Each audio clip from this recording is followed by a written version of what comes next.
It's Friday night, or if you're on the East Coast, it's already Saturday morning. Thank you so much for joining us here on the Mandatory Live. Remember, if you like the content, hit that like and subscribe button. Also, follow us on our social media channels. We're at the Mandatory TKO.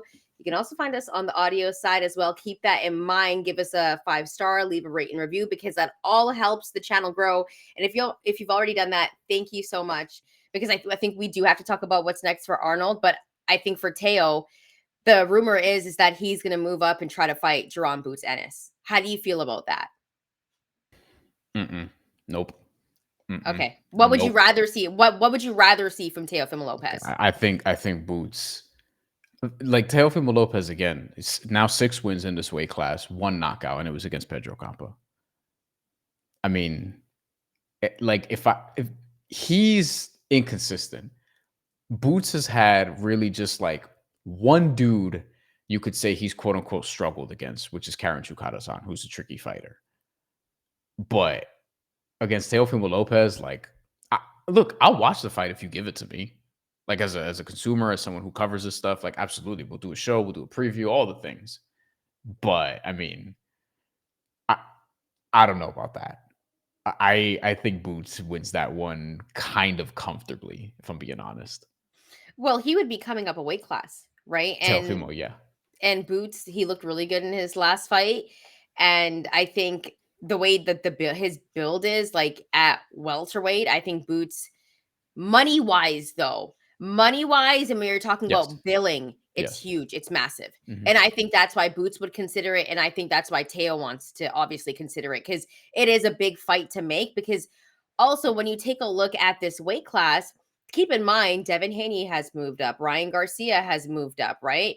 Romero has moved up. So now we're taking a look at 140 pounds, and he just took care of Arnold Barboza Jr. And regardless of what you want to say, Arnold Barboza Jr. not only had a title, right? He also was undefeated, and he racked up some pretty good wins. Like Teofimo Lopez's resume does look pretty impressive as we go along and look at it. If you think about the wins that he has, so now at 140 pounds, Bryan, like what would be the fight to make if he was to stay? If we're taking a look at 140 pounds, is it a Subriel Matias who's going to be fighting pretty soon? Like we have to know what's going to happen with that fight with him and Alberto Puello, right? Yeah, that's a good fight though. Yeah. I mean, it's not guaranteed that Matias wins that fight, but like, who It's does he not. fight? Who does he? Because actually, I really like Puello a lot, but who does he fight at 140 pounds now? All right, let's look at some Okay. rankings since we're here. All right. We have an actually. Is it Richardson Hitchens? I mean, he's gonna fight soon. Get this out of my face. Okay. So we're looking here on the far side. You guys can see that, right? WBO. Yeah, you can see that clearly. Okay. This is not exciting to me. I mean, can we talk this out? Teofimo Lopez and Isaac Cruz. Because like I don't know. I think that's a good fight. Like, can I be honest with you? I'd watch that. And Isaac Cruz has a lot of fans. Like, I think that's entertaining. And then you also have Mexico, Honduras. Like, you're gonna get the, and apparently Spain and Brooklyn and Florida. Teofimo Lopez claims a lot of different places. Yeah. I think that's interesting. But if here's the thing, going back to Boots Ennis, and shout out to Boxing Scene for already updating El Campeón, Rolly Romero. But Boots Ennis is supposed to fight Shakram Giyasov next. Like that's a mandatory for the WBA. Unless he wants to vacate and pull a Sebastian Fundora. We haven't forgot about that. We'll get to that soon.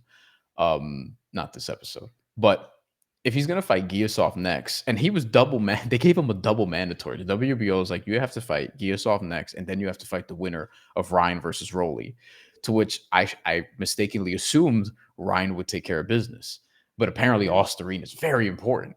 We were gonna get into that as well, guys. Ryan Garcia's fight. So if Boots has to fight Giyasov next, and seemingly Rolly Romero after that, it looks like we still might get Devin Haney versus Ryan Garcia. And Mario Barrios here with the WBC title. There's rumors about him fighting Manny Pacquiao for the fucking championship next. which is to say, Boots can go on a run over the next year where it's like Gisov, Rolly, and then the winner of Haney versus Garcia. Not that it's going to play out that way because obviously, if Teofimo Lopez wants to get Boots and like he has to vacate one of the titles to do it, I think Boots should take that fight because one, I think he'll win, and two, he'll make a lot of money doing it. So go back down to 140. Yeah. Yeah, because I think this is interesting. So, as you know, Richardson Hitchens is fighting none other than George Kambosos Jr., right? Snooze fest. We're not going to do a post-fight show. I'm not going to do a preview. To be fair, I might be there. Okay, but I'm not doing a preview with you. You want the preview? Go do it on your own show. I'm not doing a preview for that. I'm sorry. I'm not doing it. George Kambosos. I don't know why. It's just that I'm not excited to watch him fight. I think he looks good. I don't think you don't like Richardson Hitchens much either, do you? I respect Richardson Hitchens. I respect him. I don't think his fight style makes me want to rush to the couch. It makes you want to rush to the bed instead. I turn on the heat and get my blanket. You know what I mean? Pass out. I like Richardson Hitchens, but that might be my New York bias. Listen, I respect him. I'm just not the biggest fan of his fight style. If you watch the show, then I like the Mexican fight style, right? Which is more offense, get hit a lot, whatever. Yeah. We'll get to Jose in a sec. Okay. When we take a look at this weight class, the one name that I think is very interesting and could make a really good fight is Gary Antoine Russell and Teofimo Lopez. And I think that's a very tough fight for Teofimo Lopez. Unification. But here's the thing. He is fighting. He's got a fight coming up, Gary Antoine Russell against Andy Hiroka. But here's the thing, right? I think for Teofimo Lopez, at this point, he wants the money fights and the big fights. So Gary Antoine Russell, it's a risky fight, and he's not as big of a name. Correct. So I don't know if Teo takes that fight because that's a fight Teofimo Lopez could lose. Gary Antoine Russell looked very good in his last fight too. Very, very good. Mm-hmm. And so I don't know if that's a fight he takes, but I do think that if Richardson Hitchens is able, when Richardson Hitchens beats George Kambosos Jr., okay? Teofimo Lopez has said before that he would be interested in fighting Richardson Hitchens, and they're both New York guys. I don't know if you would claim Teofimo Lopez to be from Brooklyn. Some people say Richardson Hitchens would not. Yes. Is what I would tell you. And Richardson Hitchens is super Brooklyn. Brooklyn. So, but they could do that fight in New York. Yes, they could. And they should. I think that's a big fight to make at 140 pounds if he's going to stay in that weight class. And I think that is an intriguing fight. So I think if we're looking at 140 pounds, those are some options for Teofimo Lopez, because I'm not going to lie, I don't think he fights a Subriel Matias. I think Puello is a dangerous fighter, and I don't even know if Subriel Matias beats him. I'm saying it right here. I think I might take Matias in that fight, but I really like Puello. I think he's underrated as a boxer. So but I also think the only other fight that makes sense is Isaac Cruz and Teofimo Lopez at 140 pounds. That one is not only a moneymaker, but it's entertaining. I don't know. People would eat it up. Would eat it up. I don't know if the Subriel, because that's supposed to happen. I just don't know if it's official, but that's actually rumored for the same. That's the July 12th card. That's the Shakur Stevenson. So it's another Ring Magazine card. It's the Shakur Stevenson. Actually, Shakur Stevenson is not even in the main event against William Zepeda. It's the Hamza Shiraz and Edgar Berlanga. Which is sneakily good, dude. That's a very, very good fight. Yes. I love it. The card that's come out for that, supposedly, there are some stacked fights on that card. And I think that might be the biggest boxing weekend, if we're gonna be serious. That's July 12th, right? You got a new fan. Oh, thank you. The Angry Mexican. Thank you. Al the Pal, though, says, Shantelle, don't you go for all Cali teams except for when it comes to basketball? Although when the Warriors played in Oakland, I did root for them. When they moved over to San Fran, I felt some type of way.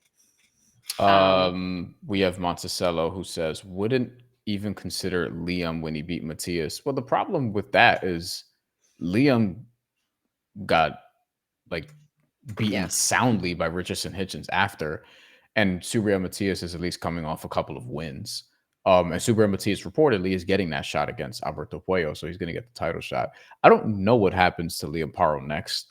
We need to see him at some point.